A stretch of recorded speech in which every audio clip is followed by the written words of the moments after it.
Thank you very much. Good afternoon. It is always a pleasure to be back in Spain. No one believes me when I say this, but it is, in fact, my favorite country in the world. I had my honeymoon here. It's always nice to be back. Thank you for the invitation.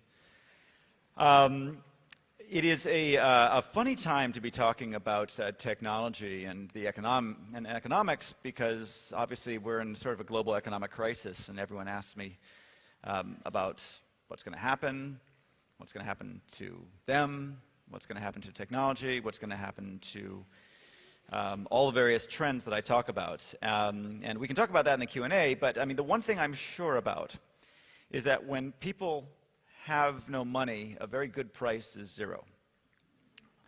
I think that free, when consumer spending shuts down, which is probably what we're going to see, when I say shut down, slows down, which is probably what we're going to see in 2009. I think the ability of companies to offer products and services at no price to get consumers to engage one way or another is probably going to be the largest opportunity of the year. There are a lot of ways to do that, and that's what I'm going to be talking about today. This is a preview of my book, which I'm 2 weeks from finishing, so you're looking at a man looking down the barrel of a deadline. But the good news is that it's work in progress, fresh thinking, and hopefully by the time the book comes out in June and July of next year, the appeal of free as a business model will be all too apparent to everybody. Let me just start by reminding you of sort of my last book and where this comes from. The long tail is this demand curve. And, the head being the traditional blockbusters and hits business, and the tail being everything else. And the 20th century was entirely driven by hits and blockbusters and bestsellers, not because that's necessarily what we wanted, but because that's what the distribution channels of the 20th century required. If you have limited shelf space, you can only shelve the most popular items. The rise of the internet in the 1990s created a marketplace of infinite shelf space, which allowed room for both the hits and the misses, for the blockbusters and the niche products, and that largely has defined the incredible richness and variety of culture online is this infinite shelf space. In economic terms, you could look at this as scarcity markets and abundance markets. Scarcity markets are ones where you charge a premium for access to the market in the first place. Abundance markets are ones where there's room for everybody. Infinite shelf space is only possible when you have free shelf space, when the shelf space costs nothing. And you think about it, in traditional markets, shelf space is expensive. You have to pay a rent on your shelf space, and as a result, you have to charge a high margin on the products that you sell. Online, the shelf space is digital, it's virtual, and so therefore it's free. So if free shelf space can create the incredible abundance of variety that is the internet today, my question was, what else can free do?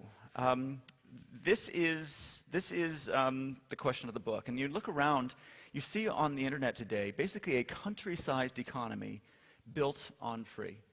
We've never seen this before in history, a country-sized economy built on products and services that are free to consumers. But that's what we're creating today. Let's talk a little bit about how this happens. The first meaning of free is one that dates back 100 years. This is King Gillette. He was the inventor of the disposable razor. And he was the first person to discover a way to use free to sell something that was paid. Inventing the disposable razor was hard enough. It was an act of metallurgy to make stainless steel sharp and flexible and inexpensive. But selling it was even harder. People didn't understand disposable razors, disposable razor blades. So what he did was struggle for a while and then figure out a way to introduce the concept of a disposable blade to people at no risk. And the way they did this by giving away the razors. And so he gave away, with these campaigns, he gave away tens of thousands of free razors. And then banks would give them away as part of a save and shave campaign. Very clever. when World War I started, they gave away tens of millions of them to soldiers who came back from the wars with understanding disposable razors and why they would want them. And thus was born the notion of the razor and blade business model, where you give away one thing to sell another. And this is sort of the first form of free. It's basically, in economic terms, it's a classic cross-subsidy. It's not really free. You're paying sooner or later, but it feels free at the beginning. You're not charging at the initial point of sale. You're charging over time with an annuity. We see this today in things like cell phones, where you get a phone for free and you pay for the subscriptions, and it's not quite a common model. And that's a classic cross-subsidy, not a new economic model, and about 100 years old. The second form of free was also invented around, a couple 150 years ago, and this is the notion of free media, where it's advertising supported. The rise of radio and television was built around free. The notion that consumers would get one product for free and a third party, the advertiser, would subsidize it. This is not a new economic model either, but it is obvious, very easy to build a business built on free, and you basically have this chain here by which a producer subsidizes content so that it's free to the consumer, and the consumer will hopefully buy some of the producer's products and pay a little bit of a premium for the marketing. So the equation still makes sense. The money still comes back to the producer, but at this point, the product itself, the media product, is really free. It's not a trick. It's not, you're not going to end up paying for it, directly. You'll just pay for it indirectly through the surcharge on the products that you eventually buy because you were influenced by the advertising. So that is, again, those are the two 20th century forms of free. In both cases, no new economic model. It's sort of putting something out of one pocket and putting it in another. It's a transfer of money that allows you to invoke this psychologically powerful word free to encourage consumers to try things out or encourage consumers to adopt things more quickly than they would if they had to pay. So that's the 20th century. In a sense, you can think of the 20th century as being the century of atoms, a century where the products and services largely had real costs associated with it. In the atoms economy, things tend to get more expensive over time. That's kind of an inflationary economy. And as a result, free has to be a subsidy, a direct subsidy. You need to, because products and services have real costs, you need to be paid back immediately. And this is why we say things such as there's no such thing as a free lunch, because we know that the accounts have to balance very quickly. That's not what the book is about, primarily. The book is about this new form of free, in the 21st century free, and this is based on the bits economy. And the difference between the atoms economy of stuff and the bits economy of information is that in the bits economy, things get cheaper over time. Not only do they get cheaper, but they tend to fall to zero. This is unprecedented. Never in human history have we had an industrial revolution where although the inputs not only fell in price, but continued falling in price for decade after decade until they got as close to zero as we can approximate. The result of this economy where things get cheaper rather than more expensive is that you don't have to have a direct subsidy. You don't have to have it free be a trick or immediately paid back. Instead, you can give away almost all things for free and make your money on something else. And that's what we'll talk about. The precedent, when you look at sort of this notion of the bits economy where things get cheaper, is actually found in this phrase about electricity. This is the future as seen in the dawn of the space age, the opening of a nuclear power plant.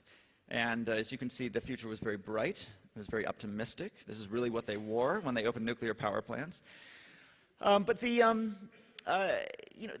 advent of nuclear power was very exciting and suggested that maybe we would someday, as Lewis Strauss, the head of the Atomic Energy Commission, said, we would one day have electricity too cheap to meter. And that didn't happen. That didn't happen for a lot of reasons. Waste disposal, Chernobyl, 3 Mile Island, regulatory costs and all that sort of thing. But as a thought experiment, consider what if electricity had in fact been too cheap to meter? How would the world be different? So electricity is an input into every aspect of the economy. And when an input into every aspect of the economy falls in price, it changes the economy itself. We would have an electron economy. And not only would we, obviously, do everything we could with electricity, including heating, but imagine if we could desalinate water, if we could take salt water and turn it to fresh water at no cost. Well, that's what electricity too cheap to meter would create. It would create fresh water too cheap to meter. And if we had fresh water too cheap to meter, then the other inputs to agriculture, being sun and air, are also free. You could create huge swaths of countries that were agricultural, and you could create more agricultural products than we needed. And as a result, you would move beyond feeding people to biofuel economies. And so maybe we would have gotten stuck on fossil fuels in the first place. We would have had a biofuel economy throughout, and maybe climate change wouldn't be a problem, and etc. The world would be a different place if electricity was too cheap to meter. Looking down the barrel of a deadline. But the good news is that it's work in progress, fresh thinking, and hopefully by the time the book comes out in June and July of next year, the appeal of free as a business model will be all too apparent to everybody. Let me just start by it is a funny time to be talking about technology and the economics, because obviously we're in sort of a global economic crisis, and everyone asks me about what's going to happen to them, what's going to happen to technology, what's going to happen to all the various trends that I talk about. The ability of companies to offer products and services at no price to get consumers to engage one way or another is probably going to be the largest opportunity of the year. There are a lot of ways to do that, and that's what I'm going to be talking about today. This is a preview of my book, which I'm 2 weeks from finishing, so you're looking at a man looking down the...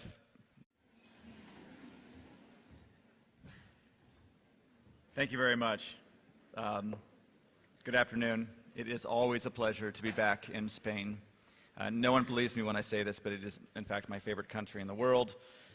I had my honeymoon here. It's always nice to be back.